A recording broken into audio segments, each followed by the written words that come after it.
¿Qué tal? Estamos con Jesús Esquivel, el corresponsal de Proceso en Washington. Don Jesús, ¿cómo está? Buen día. Rodrigo, ¿cómo estás? Pues mira, en este contexto bilateral de la designación que hizo el presidente de Estados Unidos, Donald Trump, a los cárteles mexicanos como organizaciones terroristas, hay que ver cómo va a funcionar esto porque en México se están haciendo muchas especulaciones al respecto sobre lo que en realidad las leyes de Estados Unidos marcan y en lo que estaría limitado el gobierno de Trump para actuar en contra de estas organizaciones del crimen organizado. Exactamente, justamente lo que quisiéramos que nos explicara es cuáles son las implicaciones que tendría esta designación. Mira, si se va Trump, como marca las leyes de Estados Unidos contra el terrorismo internacional y sobre todo con la ley Patriota, que fue instrumentada en octubre de 2001, un mes después de los ataques terroristas a Nueva York, Washington y Pensilvania, tendría que actuar y clasificar como grupos terroristas o parte de los grupos terroristas a quienes ayuden, en este caso a los cárteles mexicanos, a que lleven a cabo sus actividades del trasiego de drogas. Y me refiero a las armerías estadounidenses y a los fabricantes que les proporcionan el arsenal, a las instituciones financieras y bancarias de Estados Unidos que directa o indirectamente lavan los activos procedentes de la venta de los narcóticos. Y esto es una ventana muy grande, Rodrigo, porque está el tema de las remesas, que los bancos permiten a cualquier persona enviar de Estados Unidos a México hasta $10,000 sin preguntarles el origen del dinero. Y los cárteles se han aprovechado de eso.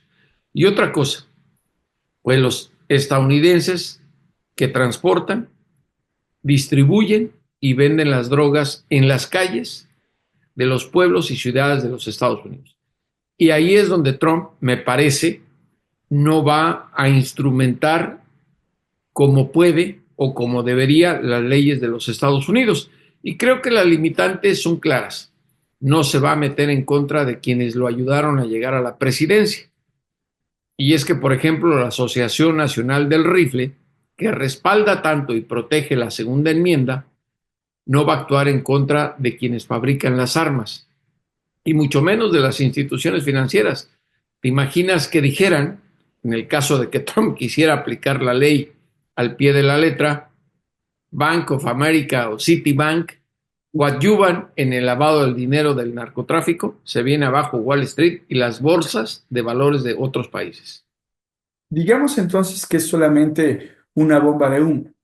Es una retórica con la cual quiere justificar ante su electorado la declaración de emergencia en la frontera sur, en primer lugar, y en segundo, esta decisión de etiquetar como grupos terroristas a los cárteles del narcotráfico.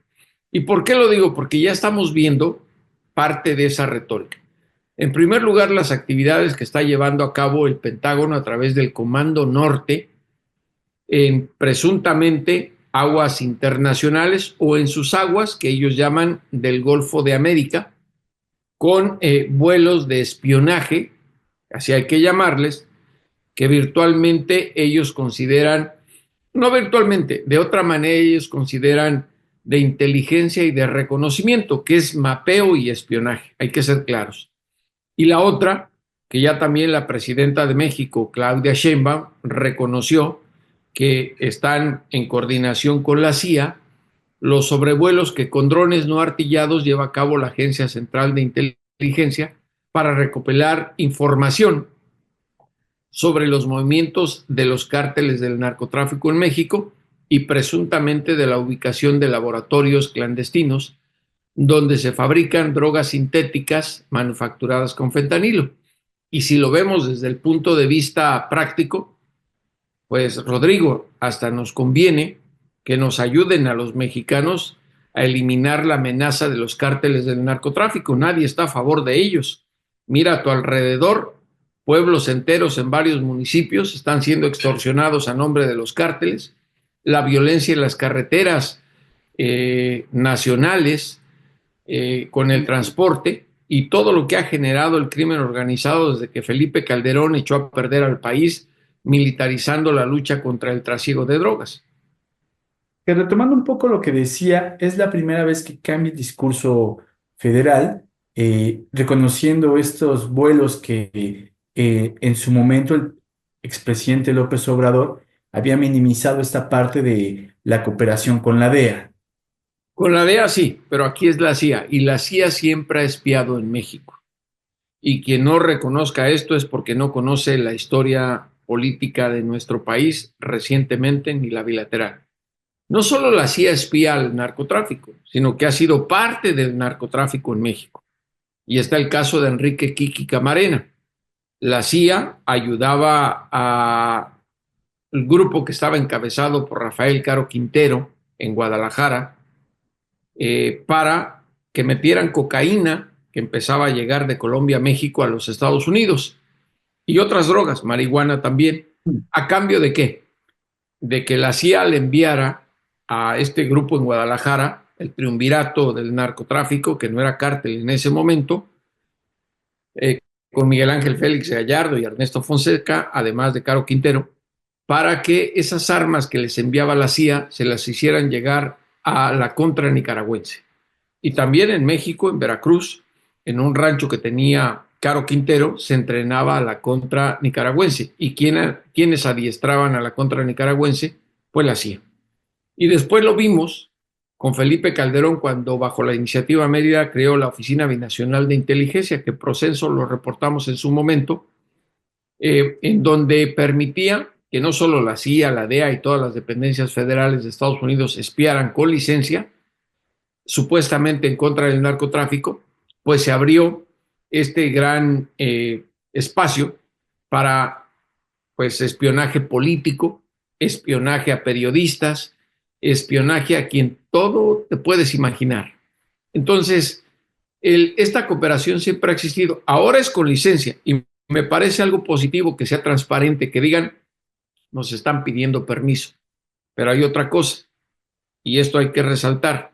Primero, lo que dijo la semana pasada ante el Congreso Federal de Estados Unidos, el Comando Norte, a través de su jefe, Gregory Guillot, este general que informó al Comité de las Fuerzas Armadas del Senado que estaban llevando a cabo sobrevuelos en estas aguas que ya mencioné para recuperar o recopilar información sobre los movimientos de los cárteles. Y dijo que lo hacían sin la autorización del gobierno de México, porque se suponía que no estaban en aguas territoriales mexicanas. Y mira lo que son las cosas. Hoy se llevó a cabo una reunión virtual entre el general Guillot y el general Ricardo Treviña Trejo, el titular de la Secretaría de la Defensa Nacional. Algo inusual en la relación bilateral y sobre todo en materia militar. De cooperación, claro. Pero además, justamente esto parecería como que es un mensaje también para la administración Trump en cuanto a la relación que tendrá el nuevo gobierno, ¿no? Porque además hay que recordar que mañana se sostiene un encuentro entre Marcelo Ebrard y el secretario de Estado Rubio. Ese es más que nada, me parece, que para hablar de algo más importante que ese tipo de espionaje a los cárteles, porque insisto, ¿qué preferiríamos los mexicanos? ¿Caer en una crisis económica gravísima por los aranceles que nos quiere imponer Donald Trump? ¿O que nos ayuden a quitar esta lacra de los cárteles del narcotráfico? Yo creo que si sales a la calle y le preguntas a la gente cuál es la principal problemática que tenemos, miedo por extorsiones y secuestros, es al crimen organizado. Y caer en una recesión económica, imagínate, sería el colmo de los colmos. Y creo que en ese sentido, el hecho de que el titular de la Sedena y del Comando Norte anunciaran que están hablando y que va a haber más cooperación en materia de intercambio de información de inteligencia, patrullajes en las zonas limítrofes de cada país sin violar a la soberanía, es hasta cierto punto un respiro, pero con mayor transparencia. Y me parece que aquí el mensaje es, vean, estamos cooperando, sí, están designados como grupos terroristas, el cártel de Sinaloa, el de Jalisco Nueva Generación, el del Noreste, el del Golfo, la nueva familia michoacana y cárteles unidos, Ujú. pero no vamos a invadir a México. Y ahí es donde me parece que la prensa mexicana está exagerando hasta cierto punto, porque en América Latina hay otros grupos que han sido designados por Estados Unidos como grupos terroristas. El Ejército de Liberación Nacional en Colombia, por ejemplo, o las Justamente. FARC, ha invadido Estados Unidos a Colombia. No, no, no oficialmente. Entonces, es por eso que creo, me parece importante poner muy bien las fichas sobre el tablero y establecer las situaciones, porque otra cosa, bajo esta designación, y si Trump quisiera hacer otra cosa, creo que el gobierno mexicano tiene un as muy importante, ni siquiera bajo la manga, ¿eh?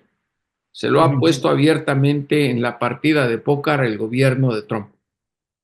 Tú vas contra los cárteles, los designas terroristas, vas a imponerles sanciones económicas. Bueno, vamos a ser parejos. Nosotros vamos contra los fabricantes de armas, las armerías y los narcos gringos. Y a todo esto hay que agregar otra cosa. La oficina que tiene el Departamento del Tesoro de confiscación de bienes extranjeros, la OFAC, ¿desde Ujú. cuándo le impone sanciones a los cárteles mexicanos? Desde antes de que Sí, fueran terroristas. Pero la pregunta y la lógica es aquí. ¿Qué capo de estos cárteles tiene cuentas bancarias en Estados Unidos? ninguno, ¿no? O sea, es retórica política pura. Tenemos entonces que estar muy pendientes de los acontecimientos que se van desarrollando, pero como indudablemente lo menciona, la retórica está presente en el gobierno de Trump desde su postulación, ¿no?